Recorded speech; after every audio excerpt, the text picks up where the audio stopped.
So guys what's up welcome back to the channel. और sir एक law का planner बता दो जिससे कि लॉ कवर हो जाए हमारा और बहुत अच्छे तरीके से सॉलिड तरीके से जो है हम लॉ को याद कर लें। ठीक है, ये प्लानर जो है this is chapter wise planner, मतलब मैंने उसको पूरा बाइफरकेट करा है कि किस दिन कौन सा चैप्टर करना है।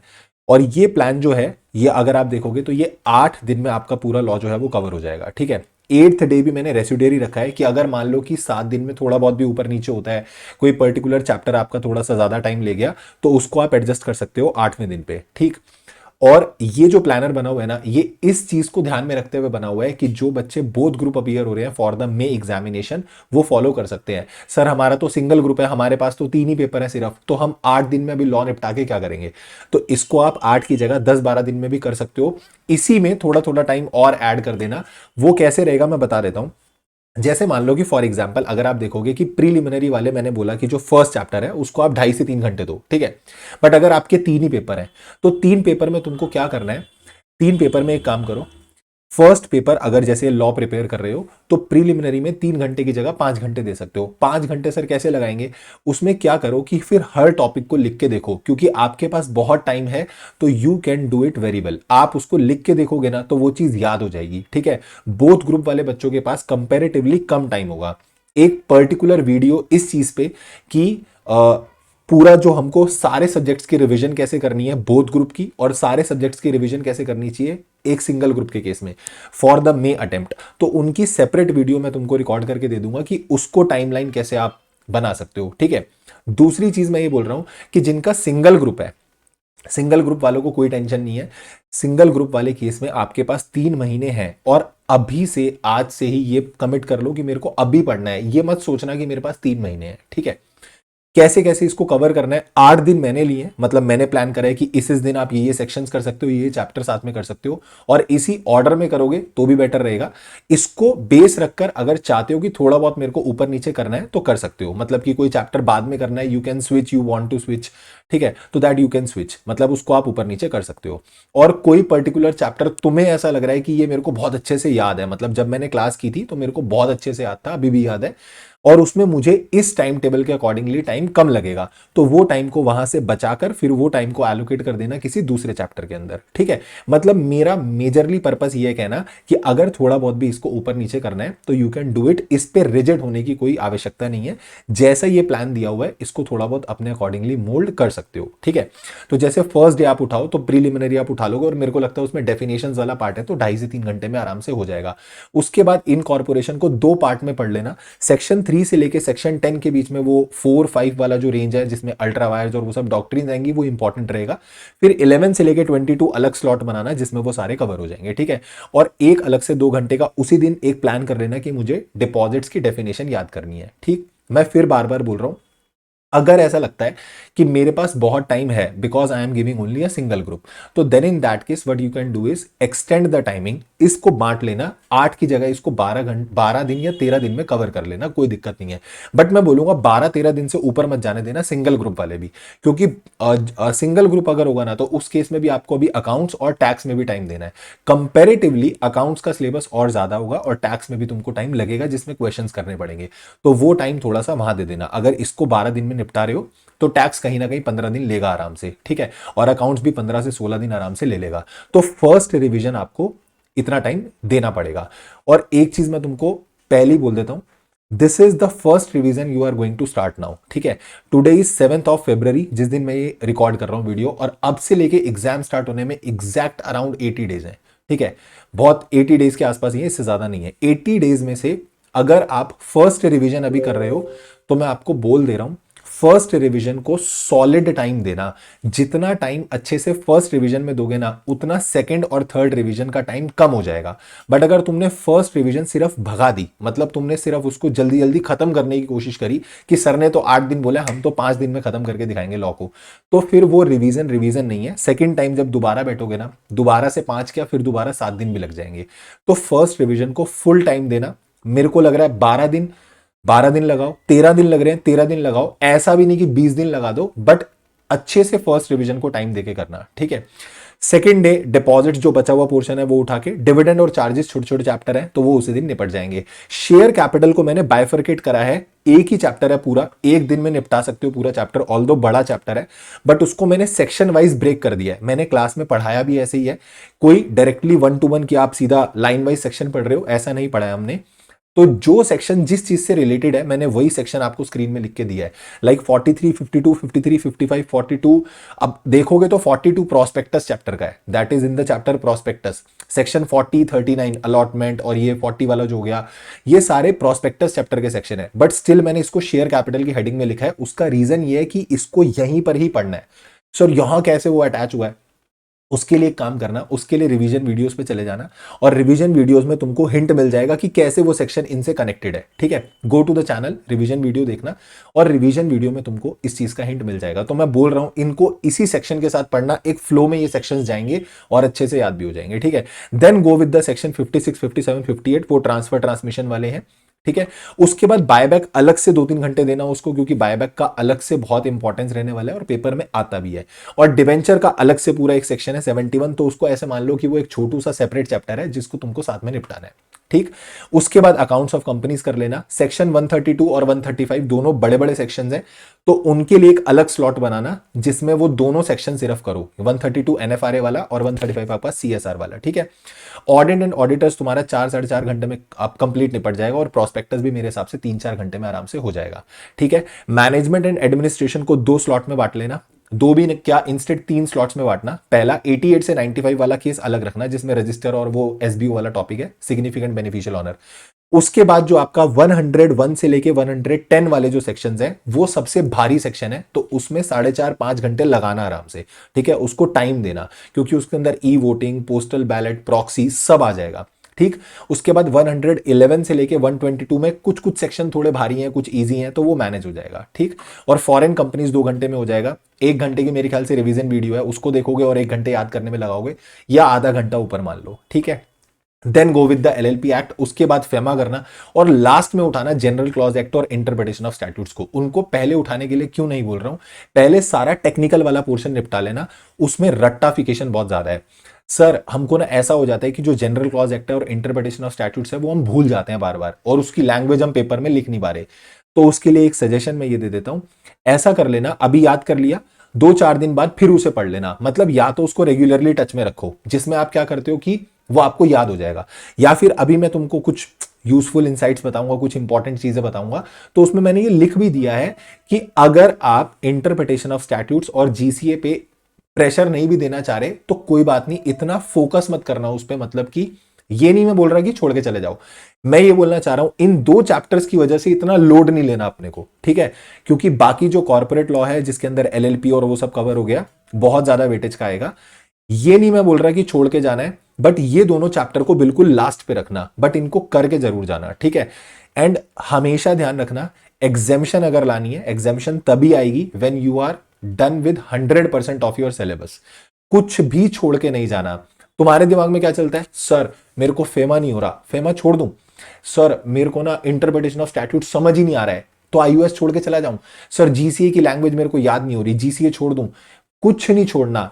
आपको नहीं पता कि क्या ऐसा हो सकता है, तुम उसके सिर्फ क्वेश्चन बैंक पढ़ के जाओ। ठीक है, मान लो जीसीए नहीं भी याद हो रहा, बहुत तुमने कर लिया, 1-2 बार चैप्टर याद कर लिया, when you are near to the exam आप क्वेश्चन बैंक पढ़ रहे हो। ठीक है, आपने क्वेश्चन बैंक पढ़ा, क्वेश्चंस याद हो गए, क्या पता वही क्वेश्चन आ जाए, तो never ever leave any chapter. और तुमको नहीं पता कौन सा चैप्टर गेम चेंजर बन जाए पेपर में।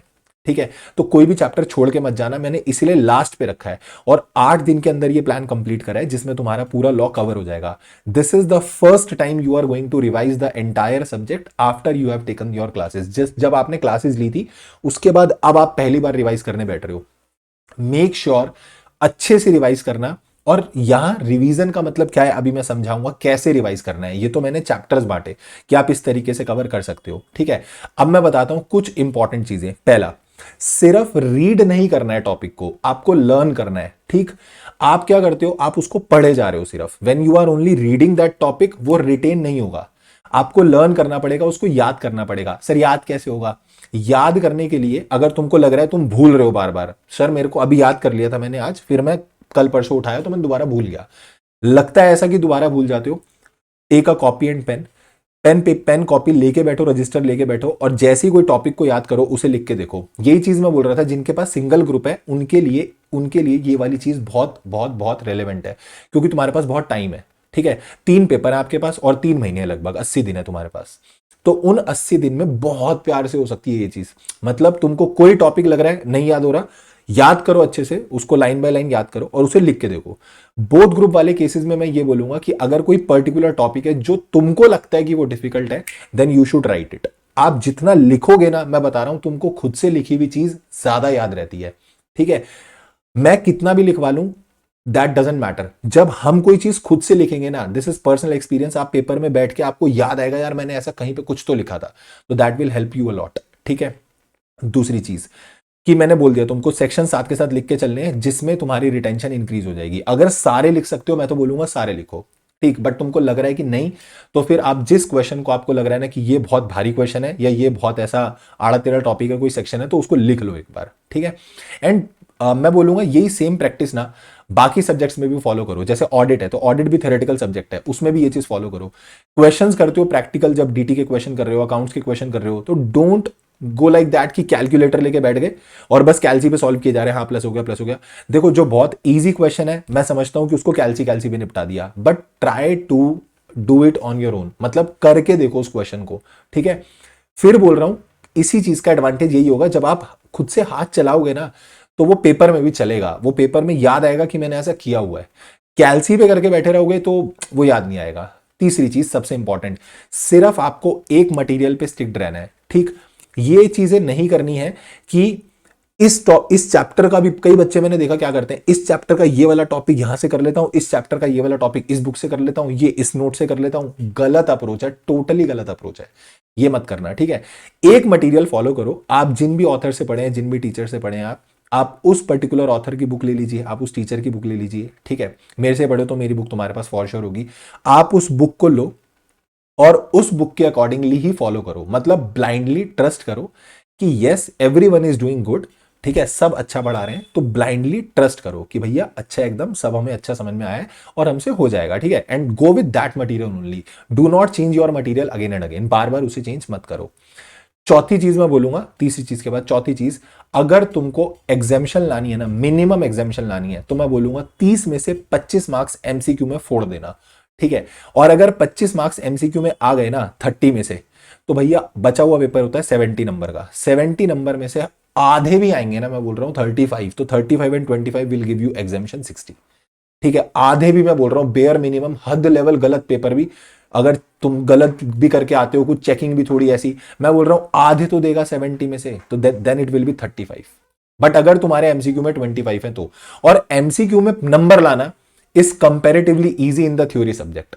कैसे? अगर तुमने कॉन्सेप्चुअली पढ़ा हुआ है ना, अंदर तक चीजें पढ़नी पड़ेंगी। मैंने बोला ना, रट्टाफिकेशन नहीं चलेगा, तुमने समझा नहीं है चीज को, सिर्फ तुमने रट लिया है, तो एमसीक्यू में मार्क्स नहीं आएंगे। एमसीक्यू पूछे जाते हैं एनालिटिकल, ठीक है, वो केस स्टडी बेस्ड पूछे जाएंगे, और उसके लिए चाहिए दिमाग, उसके लिए रट्टाफिकेशन काम नहीं करेगा। तो अगर तुमने क्रैम किया हुआ है, you will lose the game then and there only. But अगर तुमने समझा है ना अच्छे से, तो तुमको एमसीक्यू क्लिक करेंगे, और यहां पे कोई इतने ऐसे बवाल एमसीक्यू नहीं आएंगे पेपर के अंदर। ठीक है, ढंग से पढ़ा हुआ है सर, सारे एमसीक्यू लिमिट्स वाले आ गए, तो अरे 30 के 30 नंबर के एमसीक्यू में वो क्या लिमिट्स पूछ लेगा? 30 के 30 मार्क्स के एमसीक्यू में वो पेनल्टीज पूछ लेगा? 100 नंबर का पेपर पेनल्टीज का आ जाएगा? नहीं ना। एक क्वेश्चन आएगा, दो क्वेश्चन आएगा, तो उसका 5-6 नंबर का प्रोविजन लेके चल रहे हैं ना अपन, तो 30 में से 24-25 आ गए, वेल एंड गुड है। ठीक है, इस अप्रोच से फॉलो करो, एमसीक्यू पे टारगेट करो, और एमसीक्यू करने के लिए तुमको इन डेप्थ पढ़ना पड़ेगा, इन डेप्थ। और उसके लिए first time when you are studying, you have to learn it, मतलब याद करो उसे बैठ के। ठीक, लिटरली पढ़ो, याद करो और लिख के देखो। And fifth very important point, start studying now. आज से ही प्लान बनाओ कि मुझे कल स्टार्ट करना है।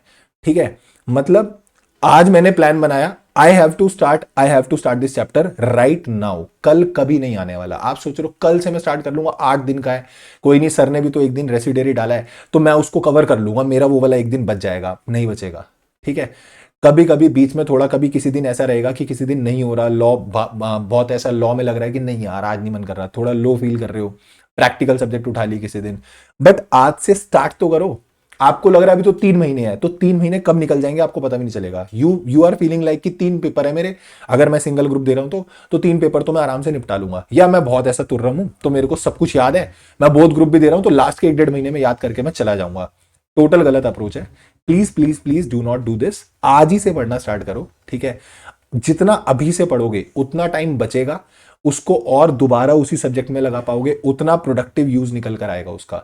Do the mock test, do the question paper, do the test series, उस चैप्टर की मतलब हर चीज निपटा दो, उस सब्जेक्ट की हर चीज कर डालो। चैप्टर मुझे याद है, क्वेश्चंस मैंने कर लिए, टेस्ट मैंने दे दिए, और मल्टीपल क्वेश्चन बैंक्स आपको टेलीग्राम में मिल जाएंगे, और question bank, go with that question bank, start studying the question.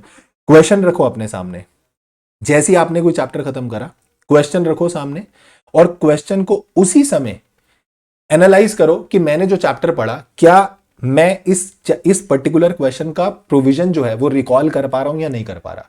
If I am able to recall that provision, section number recall करो, मुझे हो रहा है, ठीक है, मेरे को प्रोविजन रिकॉल हो रहा है, वेल एंड गुड। उसके बाद उसको लिख के देखो कि मैं क्या लिख पा रहा हूं, सेक्शन में कितना लिखा हुआ है, and write down the conclusions कि मेरे आंसर में फाइनल कंक्लूजन क्या है, एग्जामिनर क्या पूछ रहा है, कि इसकी कंटेंशन वैलिड है, इनवैलिड है, बताओ ये चीज होनी चाहिए नहीं होनी चाहिए। तो analyse it in your mind कि मैं रिकॉल भी कर पा रहा हूं नहीं कर पा रहा।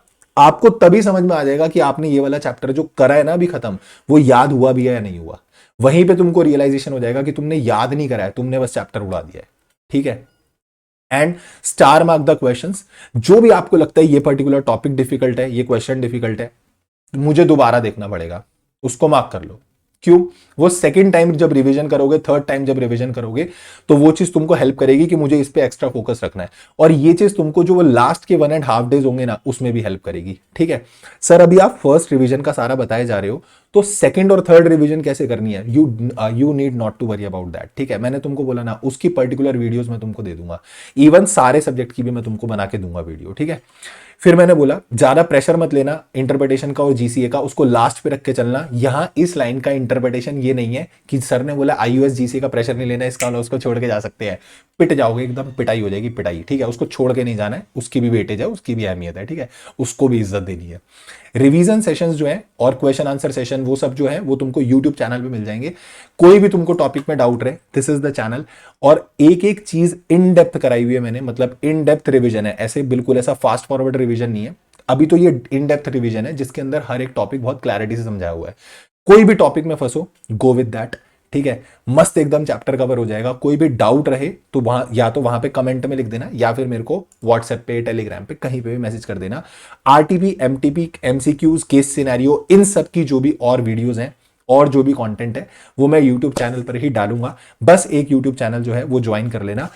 चैप्टर वाइज क्वेश्चन मैं फिर बोल रहा हूं, साथ साथ साथ साथ प्लीज प्लीज प्लीज करते जाना। कोई भी डाउट रहे related to your chapter, related to your subject, या anything you want to ask, any guidance you want, you can message me Instagram पे, Telegram पे, WhatsApp पे, कहीं पर भी मेरे को मैसेज कर देना, ठीक है। WhatsApp का नंबर जो है और WhatsApp ग्रुप का लिंक भी मैंने रिवीजन वीडियोस में डाला हुआ है, मतलब जिन्होंने रिवीजन वीडियोस देखी हैं तो उसमें मैंने बताया हुआ है कि ये वाला पर्टिकुलर ग्रुप ज्वाइन कर लो, जिसमें अपन डिस्कस कर लेते हैं कि क्या क्या चीजें कैसे कैसे करनी है, ठीक है। तो बस चैनल से कनेक्टेड रहना। This was a planning video and a kind of guidance video कि जिससे तुम फॉलो कर सकते हो। एक सर जाते आते एक चीज और बता दो कि सेक्शन नंबर याद करने जरूरी है क्या? सेक्शन नंबर अगर याद हो जाएं, देखो कुछ सेक्शन ऐसे होते हैं जो बहुत फ्रीक्वेंटली बार बार आते हैं, ठीक है, तो वो आपको याद हो जाएगा। सेक्शन 68 इज बायबैक, तो वो तो याद ही हो जाएगा, ठीक है।